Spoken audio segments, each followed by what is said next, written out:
you win Miss Rhode Island, and now you're with the cream of the crop, right? There's 49 other women because nobody cares about Puerto Rico.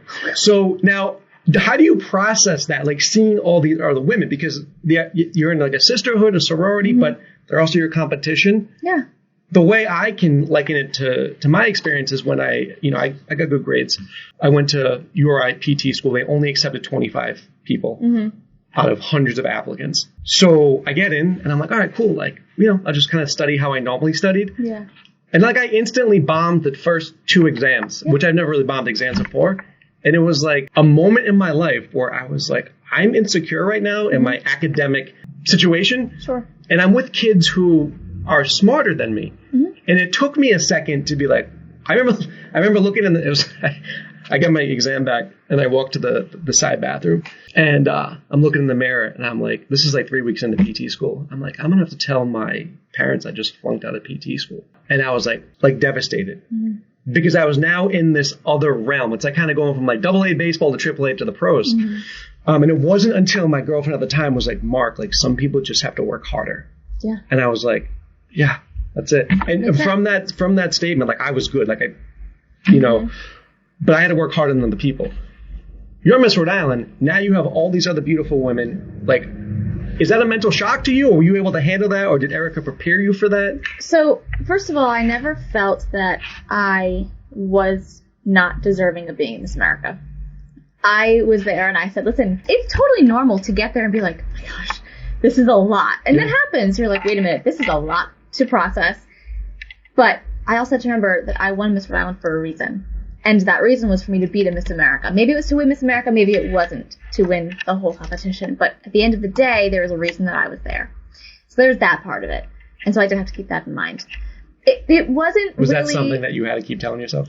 Yeah, I actually. believe. But not because of any feeling of inadequacy, not because I felt like I didn't belong there, but because it was just, long days and you're like, listen, you go and you enjoy this because you worked so hard for this. You deserve to be here.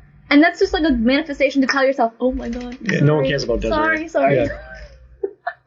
Yeah. That's something to tell yourself every single day and say, listen, like, you earned this, you worked to be here, so go and take every opportunity that's given to you. I think that's kind of been what I have been doing as Miss Rhode Island. Any appearance, yep, do it. Why not? Take it. So there's that. Yes, Erica helped me 110% with the mental capacity and how are you going to compete at your best. It is so easy to put a gown on and practice a talent, find a social impact initiative that means a lot to you.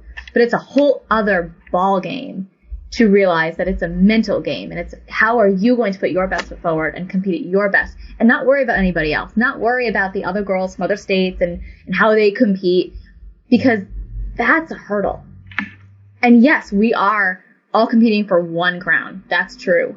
But at the same time, like I said before, we are doing this together. We're all kind of tired at the end of the day. You're up at, 5 o'clock in the morning, full hair and makeup, ready to go to rehearsal, to the media event, to whatever else is on our schedule.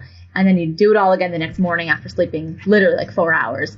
So we all bond in that way. Are people stealing like other people's mascara and like baby powdering other things? No, there's no sabotage? None of that. Absolutely not. I mean, everything. I think they get better ratings if they did that, behind the scenes. That's definitely not what happens, actually. It's definitely not talis and tiaras at all. Everything is labeled, however, just because you don't want to lose stuff. Because, by the way, every one of us has the same AirPod case. We all have the same heels. We all have the same, whatever. The only thing that's totally different is our sash that says our state. So I come home and like my charger has my name on it. Everyone has like Abby Mansell, Rhode Island. Did you very funny.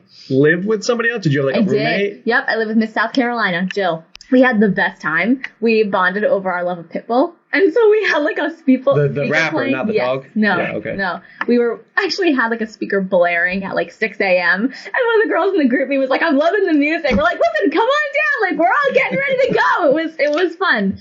And that's a funny thing too, because everyone's like, oh gosh, what's it like living literally with a roommate for a week? It's not like a roommate in college. It's a very different environment. But it's great because at the end of the day, you can look at each other and be like, oh my gosh, I'm so tired. Like, what was today? That was nuts. Or like, are you excited? Are you nervous? And that's a special bond too.